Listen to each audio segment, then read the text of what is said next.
Good morning, Athena Sisterhood, sister goddesses, soul sisters. Today, let's talk about the 4 things that creatives need.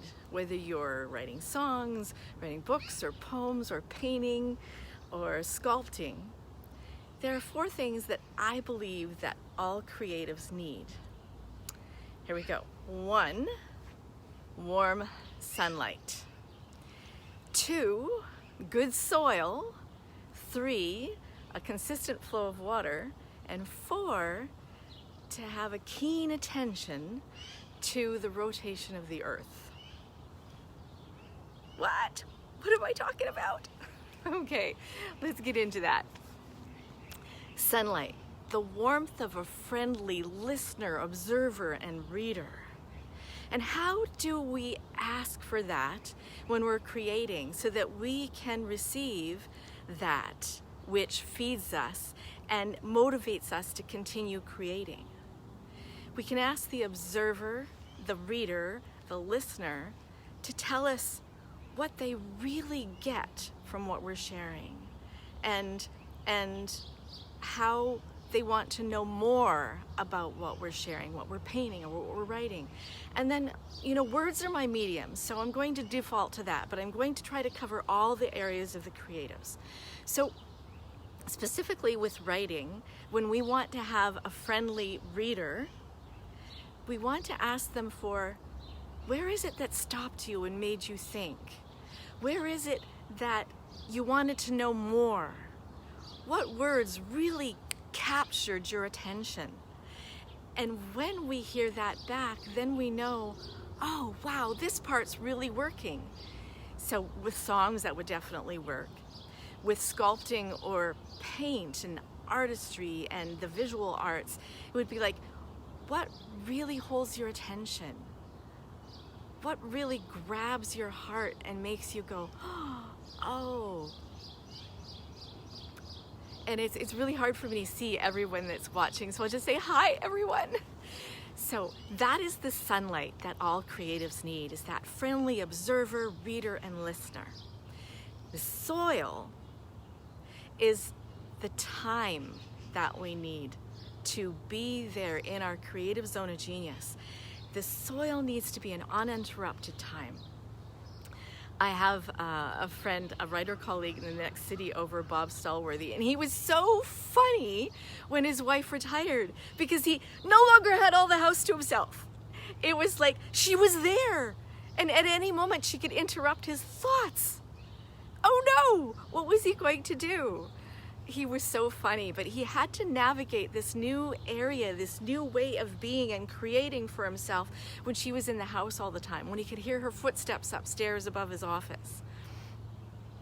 There is another story that I've heard this poem when I was in New Mexico State University almost, oh my goodness, 30 years ago. And it still is stuck with me. And I think it's because it's my love language that is not typically known, because there is a 6th love language, yes there is. And it is distance and time alone. And I needed that. Some of you who heard yesterday's Facebook Live will have heard about the palindrome, which is what I call Bob, a man that I lived with. And he wanted quality time all the time. And he wanted it all to himself. And I talk about my years there being kept very well in the pumpkin shell because I learned a lot about my own gifts there. And so the uninterrupted time is precious. And this poem that I remember from New Mexico State University is something like this, where this man, this husband, is writing a love poem for his wife, and it's just amazing, and he's so pleased with it, and it's coming together so well.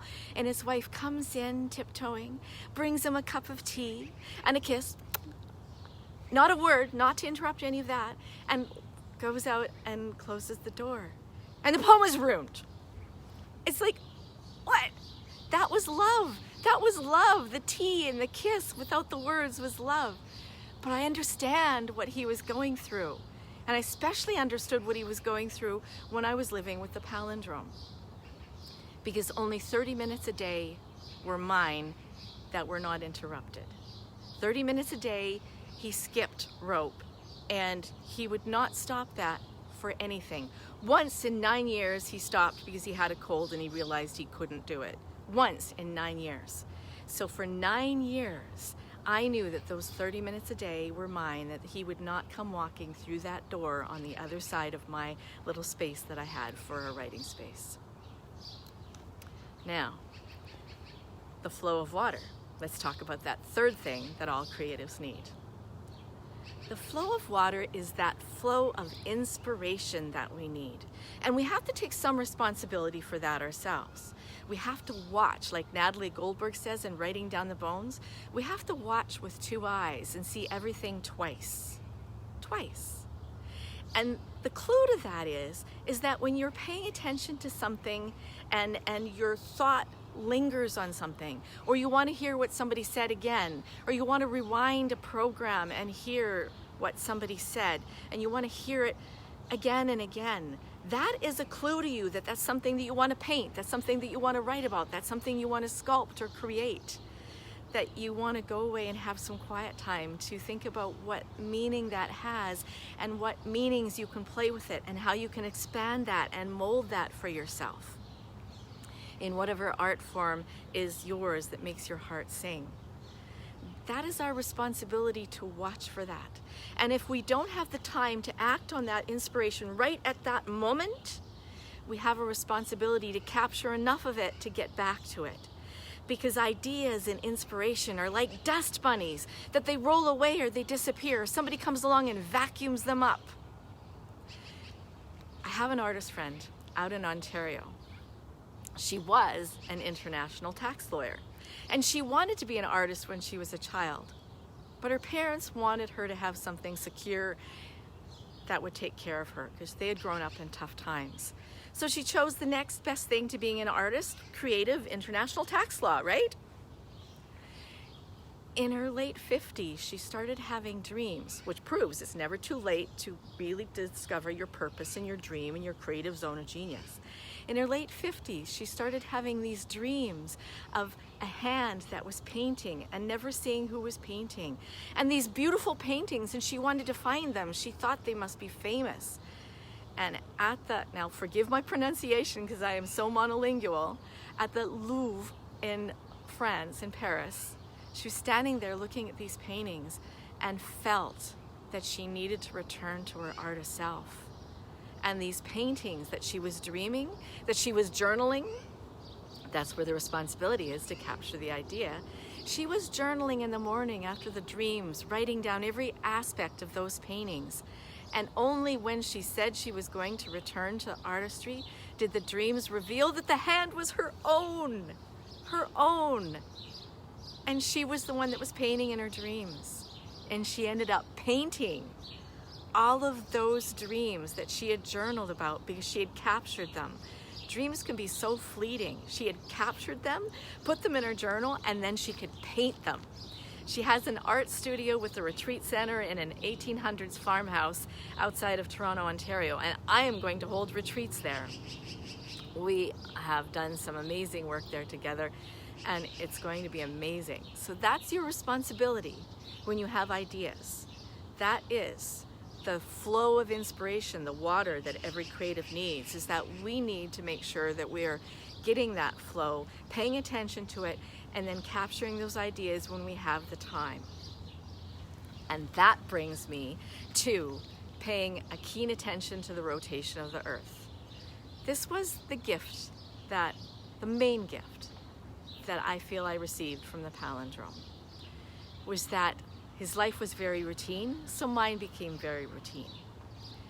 We would go to bed early, we would wake up at 4:30, and we would start our day, and I had 2 hours to write. Only the half hour, though, was totally mine, but I have 2 hours in my office that were mine. And that routine of showing up every day, the keen rotation of the earth, because the sun shows up every day. If we creatives show up every day, the ideas will show up. If we give time to our ideas, they will plant themselves on the page, on the stage if you're a speaker. They will show up in the clay that you're sculpting. They will show up in the songs you're composing, the music you're composing, the paintings you want to do. the sketches you want to do. If we show up, they will show up. Those are the 4 things every creative needs. And it wouldn't be fair of me to talk about inspiration and all of these things if I didn't offer something that you might be able to take to your next time of being creative. So here it is. I think this will work for both the visual creatives and the wordy creatives like me, because words are my jazz. My niece says, I don't know anybody in the world who has more words than you. And yes, we do come from a family that reads dictionaries. So here's the lasting, the ending inspiration, and I'll also put in later in the comments the habit creation program that I have written up that is specifically for writers, but I'm sure any of you could take and replace that with set up my easel, set up my clay for the morning, or whenever it's your time to create, because I'm a morning person. So again, that's my bias showing up. Just substitute morning for evening, or substitute morning for an afternoon tea at your favorite coffee shop. You get the idea. So I'll put that in the comments later. But here's the inspiration I want to leave with you. 2 things. When we do not heal the wounds that we have, we will bleed on those who didn't hurt us. When we do not heal the wounds that we have in our life, we will bleed on those who did not hurt us. That can be a very visual image. And then the other thing that I want to give, especially for the visual artists, is that I discovered this in David Bodanis, was a writer that was appearing in the David Suzuki Show, and I got very interested in his writings. He has some amazing books, The Secret Family. In there he talks about how tears and blood are exactly the same, except they're missing the coloring component. And if I'm remembering my biology correctly, it's probably the iron. Isn't that an interesting thought? Tears and blood are the same except for the one component that colors them red. So those are my thoughts today for all of you on what creatives need. It is my honor to be here with you. Have a wonderful day, and I will see you tomorrow morning. Bye for now.